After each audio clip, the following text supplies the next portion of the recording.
நேற்று டாஸ்மாக் ஊழியர் சங்கத்திலிருந்து ஒரு போராட்டம் பண்ணியிருந்தாங்க. நீங்கள் அரசு 717 கடைகளை மூடனா நாங்கள் பாக்கி இருக்கிற 4000 கடைகளையும் மூடிடுவோம் அப்படின்னு மிரட்டியிருக்காங்க. அரசாங்கத்தை மிரட்டியிருக்காங்க. அரசு ஊழியர்கள் வேலை செய்கிறவங்களுக்கு வேலை இழப்பு இல்லாமல் வேறு ஏதாவது துறைகளில் வேலை கொடுங்க, அவங்களுக்கு வேலை இழப்பு இல்லாமல் பண்ணி கொடுங்கன்னு கேட்குறது ஒரு முறை.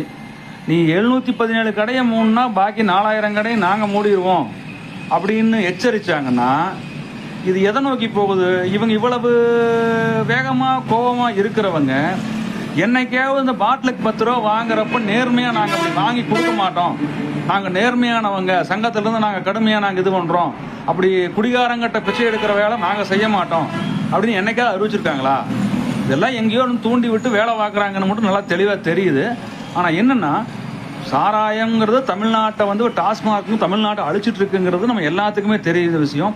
எல்லா பகுதியிலையும் நல்ல வேலை செய்கிறவங்க, தொழில் திறமை இருக்கிறவங்க எல்லாருமே அந்த குடிக்கு அடிமையாகி ஒரு வாரத்தில் 4 நாள் 5 நாள் 4 நாள் வேலை பார்க்குறதே அவங்க பெரிய பிரச்சனையாக இருக்குது.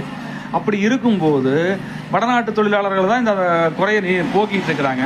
இன்னும் இப்படியே இந்த டாஸ்மாக் இந்த சாராயம் ஓடுச்சுன்னா இன்னும் அதிகபட்சம் ஒரு 5 வருஷம் 10 வருஷத்தில் தமிழன் பூரா மங்கினியாகி மழுங்கி போயிடுவானுங்க.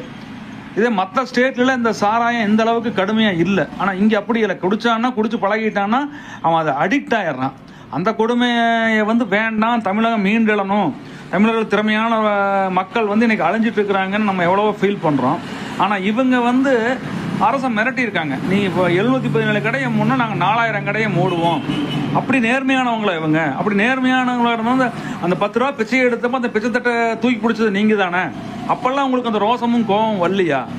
ஏன் நண்பர்களே, டாஸ்மாக் ஊழியர்களே, சங்கத்தை சேர்ந்த நண்பர்களே, உங்களுக்கு அந்த பிச்சைக்கார தட்டை நீங்கள் தூக்கி கையில் ஏந்தி பிடிச்ச அந்த பிச்சை காசில் அதில் நீங்கள் பொறுக்கி தின்னப்பெல்லாம் உங்களுக்கு அந்த இது வரலையா? இந்த உணர்ச்சி உங்களுக்கு வரலையா? இப்போ மட்டும் பொங்குறீங்க.